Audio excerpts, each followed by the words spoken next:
अस्सलाम वालेकुम, very good evening to all of you. आप देख रहे हैं पसे पर्दा और मैं हूं नादिया नकी। आज की सबसे बड़ी खबर यही है कि leader of the opposition Shahbaz Sharif साहब को लाहौर हाई कोर्ट ने आशियाना हाउसिंग स्कीम और रमज़ान शुगर मिल्स में जो उनकी दरख्वास्त थी ज़मानत के हवाले से, उसे मंजूर करते हुए फौरी हुक्म दिया है कि उन्हें रिहा कर दिया जाए।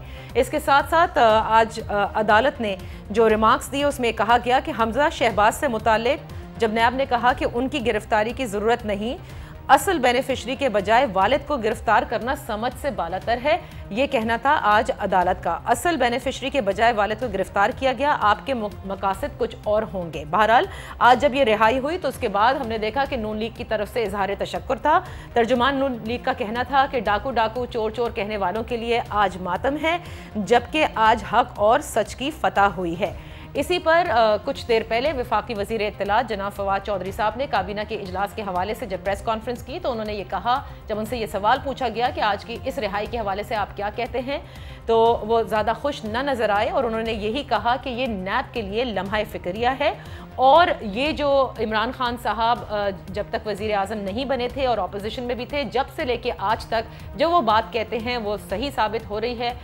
यूँ लगता है जिसमें वो कहते हैं कि अमीरों के लिए जो है वो छूट होती है और कानून जो है वो लगता है कि सिर्फ़ और सिर्फ गरीबों का है, और यही वजह है कि वो एहतसाब के इस अमल के लिए जल्द कानून साजी भी करेंगे।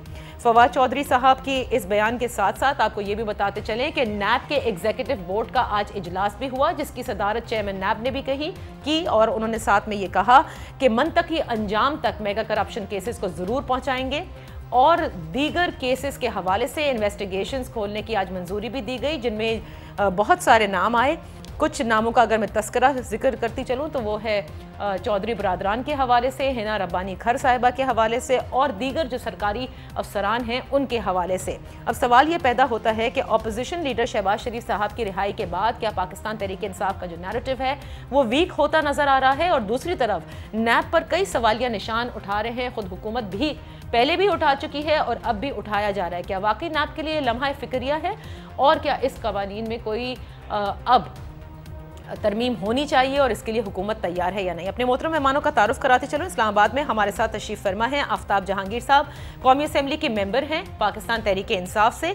उन्हें ज्वाइन करेंगे पाकिस्तान मुस्लिम लीग नून के कौमी असम्बली के मेंबर निसार चीमा साहब, और कराची में हमें ज्वाइन किया है पाकिस्तान पीपल्स पार्टी की कौमी असम्बली की मेंबर हैं शाजिया सोबिया साहब ने। आफ्ताब साहब, गुफ्तगू का आगाज़ मैं आपसे करूँगी। क्या आपको लगता है कि जिस तरह से आज शहबाज शरीफ साहब को इन दोनों केसेस में, जिसके हवाले से आप लोग बहुत जिक्र करते थे और यही आपका बोन ऑफ कंटेंशन था कि अपोजिशन लीडर को फौरी तौर पर मुस्ताफ़ी हो जाना चाहिए पब्लिक अकाउंट्स कमेटी की चेयरमैनशिप से भी, आज उनको रिहा ज़रूर कर दिया गया है, रिहा इन द सेंस कि बेल उनकी जो है वो मंजूर कर दी गई है।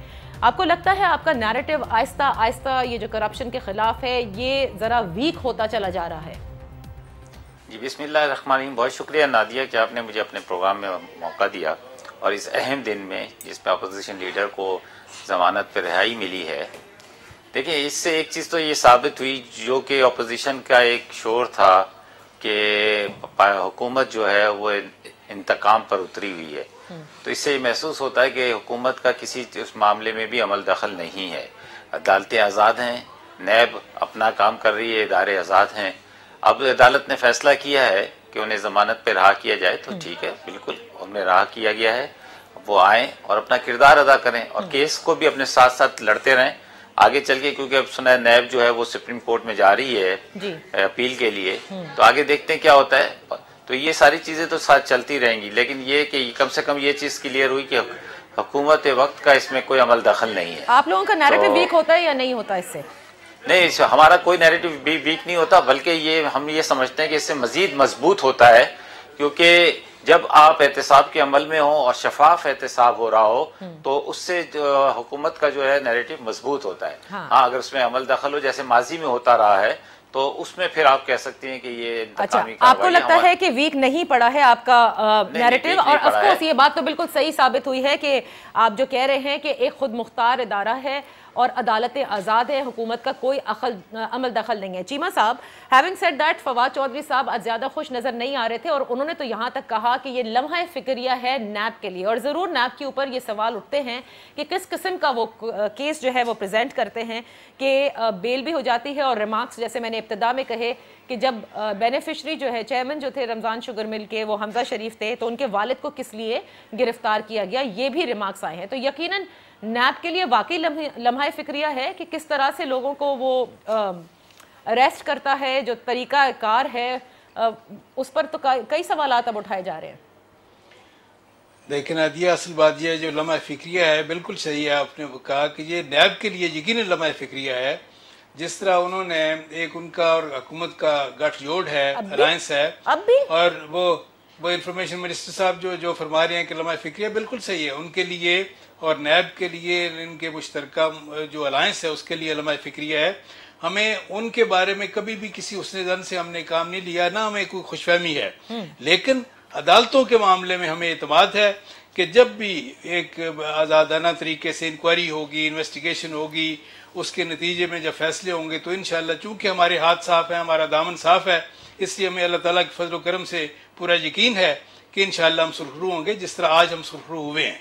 लेकिन ये सुरखरू जो है ये सिर्फ अभी बेल है, एक्विटल नहीं है।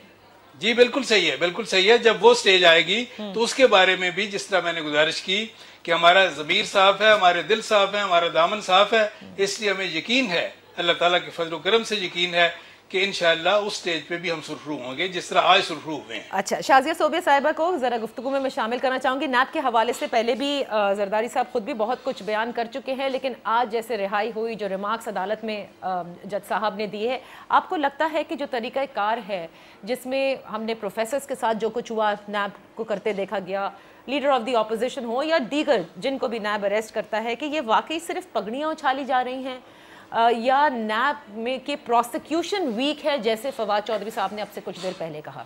बिस्मिल्लाहिर्रहमानिर्रहीम, थैंक यू इनवाइट करने के लिए। सबसे पहली बात तो ये है कि जैसे अभी चीमा साहब ने कहा कि जो भी बंदा जो भी क्लियर होगा उसको तो डरने की ज़रूरत नहीं है, लेकिन अगर हम ये सोचें कि जो उनकी गवर्नमेंट की प्रेडिक्शंस थी वो अगर अब अपोजिट होके सामने आ रही हैं तो उनको तो लम्हा फिक्रिया लगेगा, जाहिर सी बात है, क्योंकि वो जो उन्होंने प्रेडिक्शंस की हुई थी कि इतने इतने लोग अंदर होंगे और इतने इतने लोग जो हैं वो नैब के अंदर आएंगे और केसेस बनेंगे और नए केसेस खुलेंगे, नई चीज़ें सामने आएंगी, तो वो उनकी कही हुई बातें झूठी हो रही है, तो उनके लिए तो लम्हा फिक्रिया हैं। बाकी जिनकी केसेस हैं, अगर पहले भी हमने यही कहा था कि इदारों को अगर आज़ाद होकर काम करने दिया जाए तो शायद हो सकता है रिजल्ट कुछ और हो। आप भी समझती हैं कि नैब आज़ाद इदारा नहीं है अब, जबकि देखिए चौधरी बरादरान समेत सबके खिलाफ इंक्वायरी के लिए आज उसूली फैसला ले लिया गया है कि अब इससे भी ज़्यादा अगर और आज़ाद होके काम करे तो ज़्यादा और भी चीज़ें सामने आएंगी, बल्कि जो गवर्नमेंट में ड्राई क्लीन होके लोग बैठे हुए हैं ना, उनकी भी काफ़ी चीज़ें बाहर आएंगी और उनके ऊपर भी केसेस जो प्रेशराइज होके बंद पड़े हुए हैं वो भी खुलना शुरू हो जाएंगे। तो ये फिर अच्छी बात है कि फिर हमें कुछ लगेगा कि वाकई नैब जो है वो कुछ आज़ाद होके काम कर रही है। ये बड़ी अजीब बात है कि एहतसाब का अमल अगर अपोजिशन की जमातों के मेम्बरान पर हो तो एहतसाब जो है वो खुद मुख्तार नहीं है, आज़ाद नहीं है, और जब हुकूमत में बैठे या हुकूमत के इत्तेहादियों के साथ होने लगे तो वो बड़ा शफाफ लगता है। मैं एक छोटी सी ब्रेक लूँगी, जब ब्रेक से वापस आऊँगी तो नैब एक एहतसाब का इदारा और पाकिस्तान तहरीक इंसाफ इस करप्शन को मिटाने की बुनियाद पर ही कहती है कि वोट लेकर आई है। सो अब क्या आप समझते हैं कि नैब के इदारे पर ही सवाल का निशान है या इसकी जो कवानीन हैं, जो इसका तरीक़ाकार है, उसको चेंज करने की फौरी ज़रूरत है, ताकि जिन जिन को आप समझते थे कि वो डाकू और चोर हैं और वाइट कॉलर क्राइम है और मुल्क से दौलत लूट कर लेकर गए हैं, उनको रेप्रिमांड करने के लिए अब तक नैब की कन्विक्शन रेट तो समझ में नहीं आ रही, ना कोई उनकी प्रोसिक्यूशन समझ आती है। Let's take a break.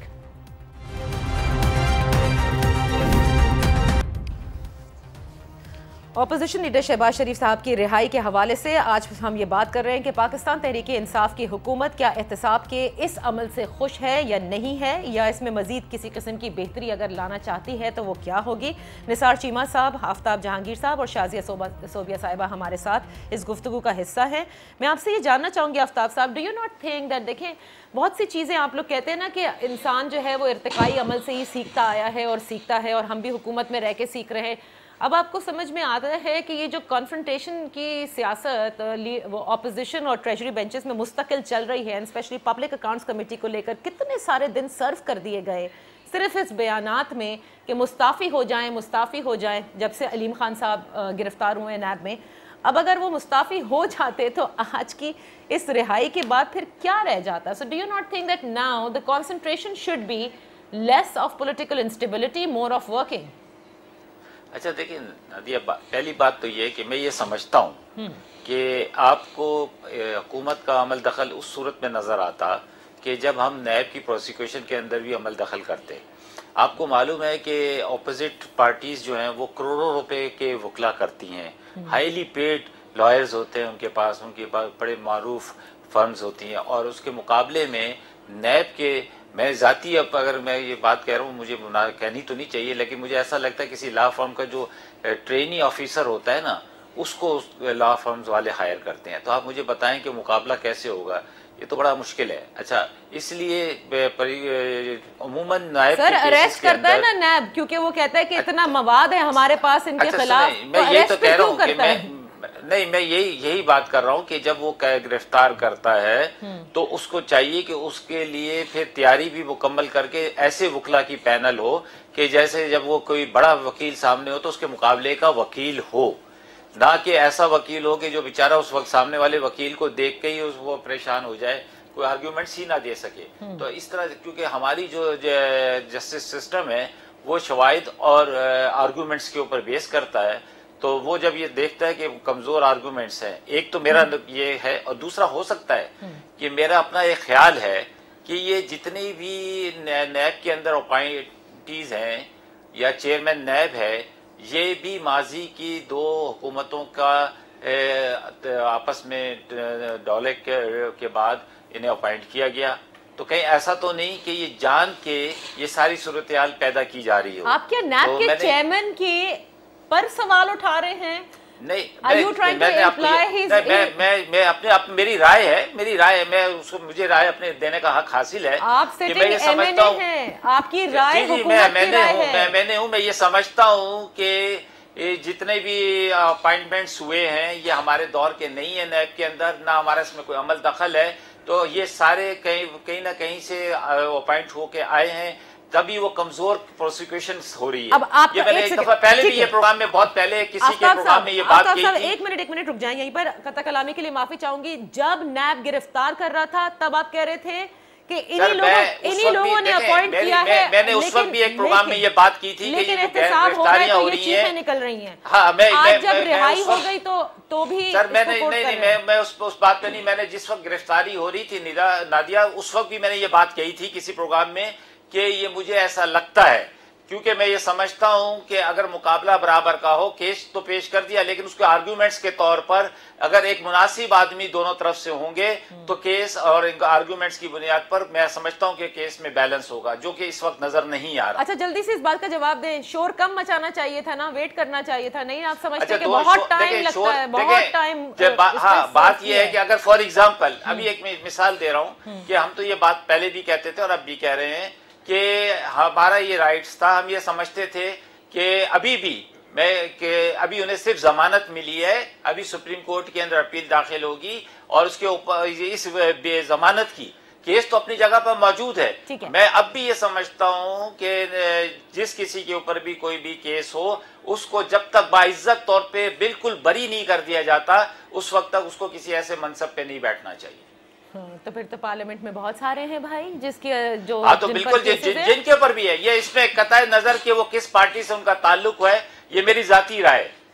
Aftab Jahangir साहब, once you're in the parliament, let's not have a personal view on anything because now you represent the party. भी होते हैं, जाती राय भी होती है। लेकिन इस वक्त इस फोरम पर you are representing the government. You are representing the government, Aftab साहब, निसार चीमा साहब। लेकिन मैं इख्तिलाफ रखने का भी हक रखता हूँ। जमहूरियत का हुस्न ही यही है कि मुझे इख्तिलाफ रखने का भी हक हासिल है। सही, ठीक है जी, ये जमहूरियत का हुस्न खूब है जब आ जाता है।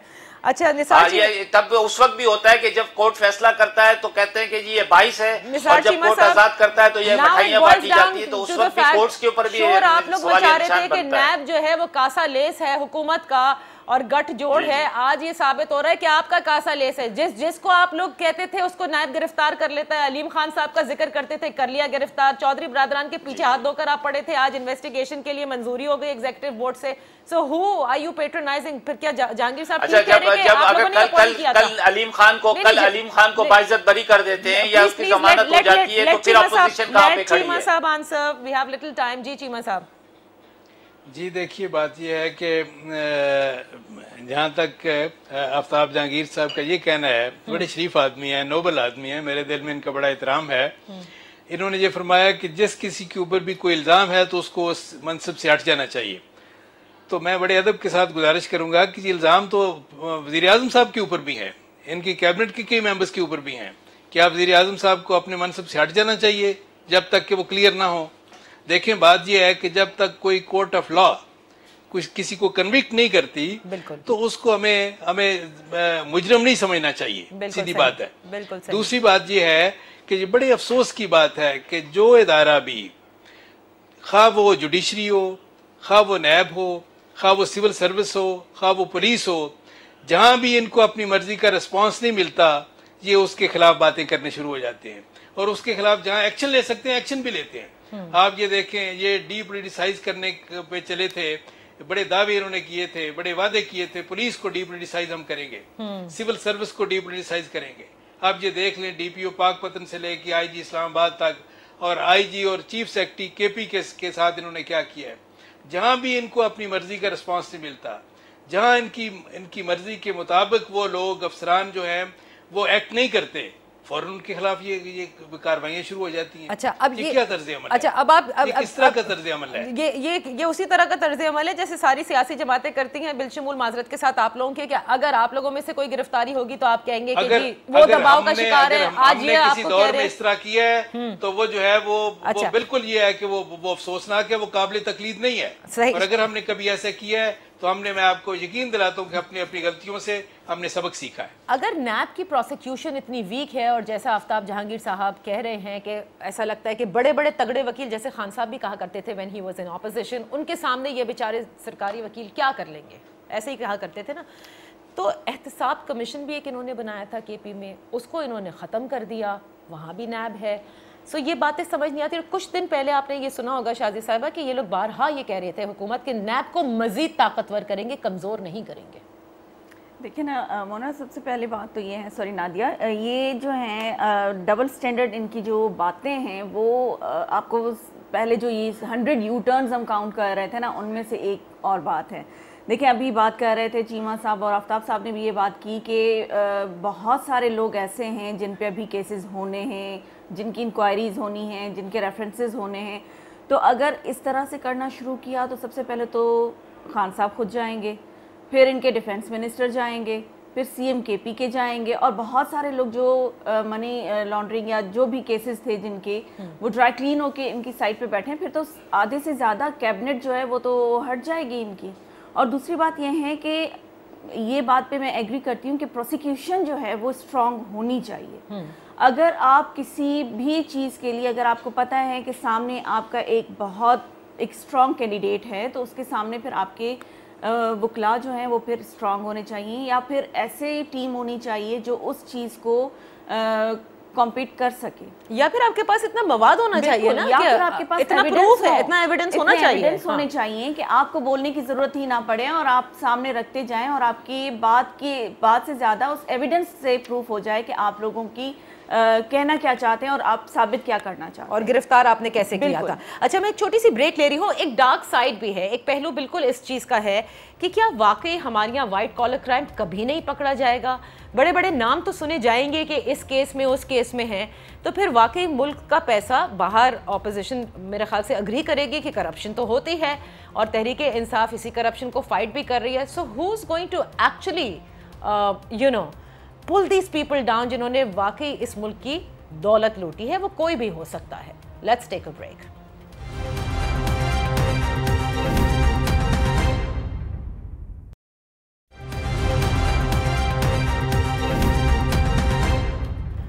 Welcome back. हम बात कर रहे हैं अपने प्रोग्राम के इस आखिरी हिस्से में and starting from you Shazia साहिबा, डू यू नॉट फील कि एक मायूसी ज़रूर होती है? आप ये मानती हैं कि मुल्क से दौलत बाहर गई है, करप्शन इस मुल्क में होती है, बड़े से लेके छोटे तक एक सिस्टम ऑफ करप्शन बना हुआ है, ये तो आप मानती हैं? जी जी बिल्कुल। तो ये मायूसी ज़रूर होती है कि हर कोई बरी हो जाता है। I am not saying in categorically कि शहबाज शरीफ को क्यों किया या नवाज शरीफ को क्यों कर दिया आप लोगों ने बरी या फलाने को क्यों कर दिया। आई एम जस्ट सेइंग फिर कैसे एहतसाब होगा इस मुल्क में? देखिए ना नादिया, मैं उस वक्त भी लास्ट एक शो में मैं गई थी, वहाँ पर भी मैंने यही बात की थी कि आप हमारे मुल्क में जो है जुडिशरी सिस्टम उसको स्ट्रांग होना चाहिए। हमारी जो वकला हैं, चाहे वो पाकिस्तान के अंदर हो चाहे वो पाकिस्तान के बाहर हो, जैसे हमारे कितने सारे केसेस हैं जो इंटरनेशनल कोर्ट में गए और हम कौन सा केस है जो हम जीते हैं? नहीं जीत सके, क्योंकि वहाँ पे भी हमारी टीम जो है वो स्ट्रांग नहीं है। इसी तरह से ही जुडिशरी सिस्टम जो है वो पाकिस्तान में स्ट्रांग होना चाहिए। और देखिए कितने सारे केसेस जो हैं वो पेंडिंग पड़े हुए हैं जिनको, और काफ़ी लोग ऐसे हैं जिनका जब तो नैब वो इदारा नहीं है आपके ख्याल में जो इस एहतसाब के अमल को कर सकता है? देखिए नैब को और थोड़ा सा स्ट्रांग होना चाहिए। जो नैब अगर कोई केस या किसी भी इंसान पे या किसी भी बंदे पे हाथ डाल रहा है ना, तो उसके पास प्रूफ भी होने चाहिए। उनकी जो टीम है वो स्ट्रांग होनी चाहिए। और फिर उनको, जैसे लास्ट टाइम नैब को सॉरी करना पड़ा था जाके कोर्ट में, सुप्रीम कोर्ट में, वैसे ना करना पड़े। अच्छा, आप बताइए चीमा साहब कि करप्शन तो इस मुल्क में होती है, फिर वो कौन सा इदारा है जिससे सब खुश भी हो जाएं और ये कहें कि वाकई एहतसाब भी हो रहा है और एहतसाब होना भी चाहिए? कौन करेगा?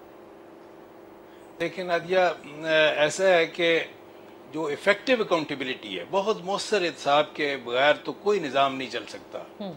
कोई छोटे से छोटा इदारा हो या बड़े से बड़ा मुल्क हो, जब तक मौसर एहतसाब निज़ाम ना होगा एहतसाब का, उस वक्त तक ना सिस्टम को चल सकता है ना उसमें इम्प्रूवमेंट हो सकती है। ठीक है, लेकिन ये ऐसा इदारा हो एहतसाब का जिसके ऊपर पूरी कौम का एतमाद हो, और उसके लिए जो बुनियादी शराइत हैं वो पूरी होती हैं। और बुनियादी शराइत ये हैं कि एहतसाब इस तरह का हो जो फेयर हो, जो ट्रांसपेरेंट हो, जो अक्रॉस दी बोर्ड हो, कोई यानी वन साइडेड ना हो, टारगेटेड ना हो, पॉलिटिकली मोटिवेटेड ना हो, जिसके ऊपर पूरी कौम का एतमाद हो। और दूसरी बात यह है कि हमारे मुल्क में यानी आला तरीन शख्सियात मौजूद हैं जिनके किरदार पे कोई उंगली नहीं उठा सकता। ऐसे अफराद को इकट्ठा करना चाहिए, ऐसे अफराद पे जिनके ऊपर पूरी कौम का एतमाद हो, उनको ये जिम्मेदारी देनी चाहिए। और फिर ये इस तरह का एहतसाब तो कवानीन के तहत होता है ना चीमा साहब? कवानीन के तहत कवानीन जो है, देखें मैं गुजारिश करूंगा कि कवानीन जो नैब के कवानीन है, देखें एक तो एहतसाब जो है, नैब के कवानीन जो है बाकी बड़े मुतराज़े हैं। और इसमें मैं मानता हूँ कि हमें जब मौका मिला मुस्लिम लीग नून और पीपल्स पार्टी को, तो हमने उसमें तरमीम नहीं की।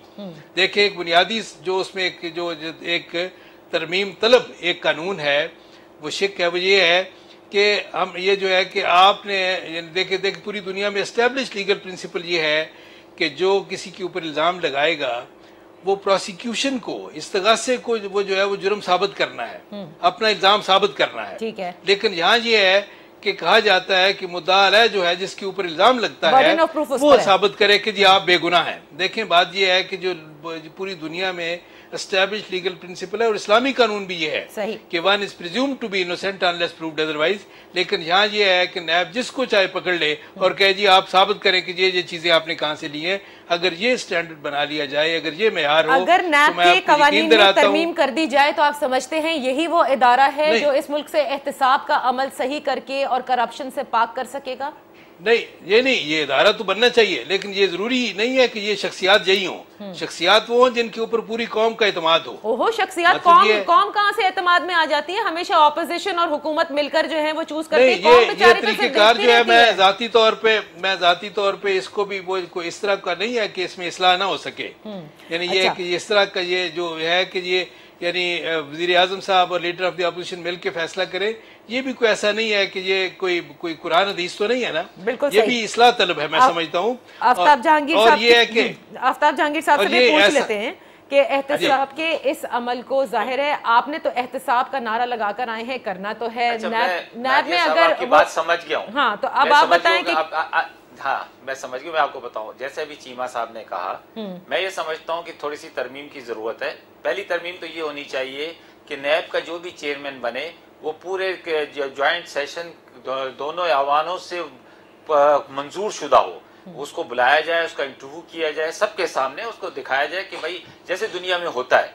अच्छा, दूसरी बात ये कि नैब का काम इतना होना चाहिए कि नैब किसी काम को इन्वेस्टिगेट करके जो दूसरे इदारे जो उनके हवाले कर दे, और उसके बाद वो जो इदारे हैं वो इसको आगे लेकर चलें और तहकीकात करके मुकम्मल शवाहिद के साथ कोर्ट में जाए, ताकि ये तासुब ना पैदा हो कि इसमें कहीं पे कोई फेवरेटिज्म का हो रहा है, किसी के साथ इंतकामी कार्रवाई हो रही है या किसी के साथ कोई फेवरेटिज्म हो रहा है। और मैं समझता हूँ कि अब पाकिस्तान को आगे बढ़ना चाहिए, बहुत ज़्यादा हो चुका है।